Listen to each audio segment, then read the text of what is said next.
Well, and see, and that's one of the interesting aspects about the tech field these days is people don't stay at companies long term anymore. It's very short term. It's very much like, hey, we're going like 1 year, 2 years tops at companies, and that's something that like people have to recognize, especially CEOs. Like seriously, you guys need to recognize that. Recognize that people don't tech people don't stay at companies very long, and you need to like create a good environment, a good relationship with them to keep them.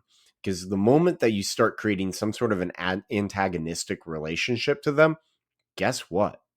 They're gone.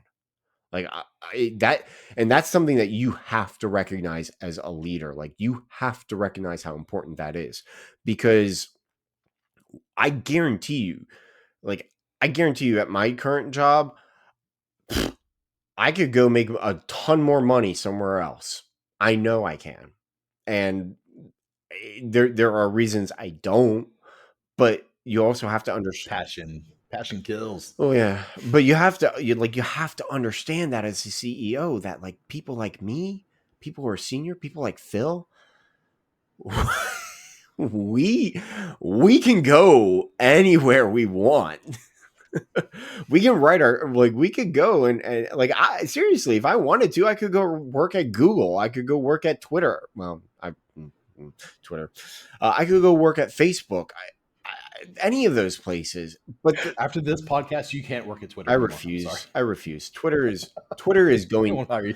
Twitter is going down in flames. Okay, and it can go down in flames and should go down in flames. But the point I'm They making, could fix that. the point I'm making is just how easy people can move jobs now, and how there actually is an incentive to do that. So it's extremely important for you as your CEO, when you're talking to certain people, you really do need to pick and choose your battles, and you need to be careful about it. And on top of that, you need to explain why things when you want them to do something, you need to explain why. And this is the other big one. You can't just come in and be all bluster and be like, do this. No, you have to be conciliatory. I don't care who you are within a the hierarchy. I don't care. You have to come in and you have to communicate in such a way that like hey, can you please do this for me? I know it seems silly, but this is why I want you to do it. I think it's either that or you have a very clear environment and mission statement where people can see what you're asking them to do, and it automatically is obvious why they're asking that. Yes. Yep. And I think that comes with a very clear intent of what the business is and your relationship with them. And sometimes that comes from just that watercolor time that you talked about in the beginning, which I struggle with. It's hard. One other thing I wanted to throw out there is there's two things you want to do, in my opinion. I'm so curious what you think about this one. Oh boy. And I know you're short on time. It's one thing to keep people, right? That's hard. Um, and there's reasons for that. And okay, aside from those challenges, I believe it's very healthy to make it so that your environment is very welcoming for them to return after they've left. And I have a few reasons for that, but I want to see what your thoughts are on that, and that's why I cut you off because I'm so curious what your opinion on that is. You are 100% correct. Because I have done this, and where I've left the company due to certain circumstances, and then circumstances changed, and I returned to the company. You need to make it so that you can welcome these people back. It is extremely important. How you do that is very often a "Hey, we are sorry to see you go" type thing. You also make it clear along the lines of, we really want to keep you, and what can we do to keep you. Now, let me put it to you this way. As a company, you need to be very, very careful about people who come to you and say, I have a job offer from this other company and I'm going to leave. And you counter and say, okay, this is my counter. And they accept that counter. You need to be very careful about those people, because people who do that already have their foot out the door. And the vast majority of them leave within a very short amount of time after that counter, because what they're doing is they're leveraging the offer that they have been given for another company to get more money from you or to get something different from you. Now, that's like, you need to be very careful with those people. I call that weaponized leaving and countering. Yeah. Like but on top of that, you do need to counter. Like, it is extremely important to make the offer of countering it, because one of the aspects of it is, when you make that count, like when you as a company make a counter offer, or you offer to counter that person's offer. What you are doing is you are indicating to that person who wants to leave that they have value, that they are a valuable member to the team and a valuable member of the company. And if that person is smart, if they've already got an offer from another company and they want to accept it, they're going to tell you no on your offer, and you want them to tell you no, because, like I said, you need to be very careful about the people who stick around after and accept the counter. That's all like, it's all very dangerous, that situation. But other things that you can do is you can just, like, when they're getting ready to leave, just have a sit down with them and talk to them about things. Just get to know them, get to understand why they're leaving, and then always keep the door open. Like, reach out and talk to them, and every so often, if there's someone that you really want to come back, or you really hope can come back, just definitely reach out every once in a while and say, hey, how are things going? How's the new position? Stuff like that. So Yeah, yeah. I think that a lot of times people come back more valuable than they left.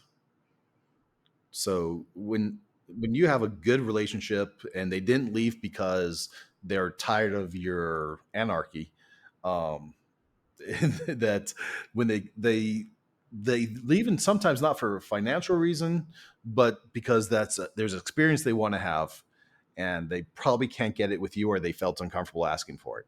The counter is great to weed that out more so than just kind of keeping them, but it's great to let them fly off for a while, have their experience, and know that they can come back at some point. And do you be happy with that because they're more valuable? And if they like the environment that you set up, it only adds value to you. yes, yep, very true. Cool. I was curious about that.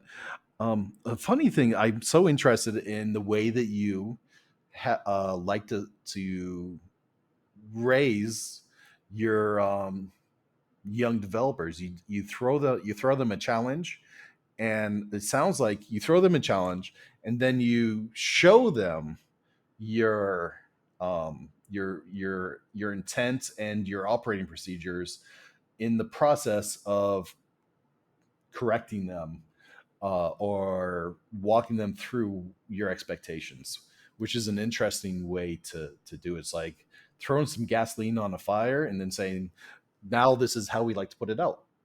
So the way I look at it is, the onboarding process is very important for bringing new people onto the team. And it's very much let me sit you down, let me introduce you to the code, let me describe to you the process that we follow. Here's how we do PRs. Here's how we write our code. These are the tools that we use. All of that stuff. Like, I think that's something that you need to do. But the issue is, I can tell you that and everything, but it is going to go in one ear out the other. It always is. But I can't. But I have to do that. One, I have to do that, and then two, in order to solidify all that, I have to. like you have to do it. You absolutely have to do it. That is really how humans tend to learn, is through doing things. And if I cannot just throw you a challenge and then you come back and then be like, oh well, you didn't do this, didn't do that, without telling you the procedure that you should be following. um so like you open up a PR and it doesn't follow the rest of our procedures and stuff. That's on me. Like I should have sat down with you and talked to you about, here's how we do our PRs. Here are some examples of it. Please follow this. And then when you go and you do it and you inevitably mess it up because junior, you're still new. Yeah. You're learning.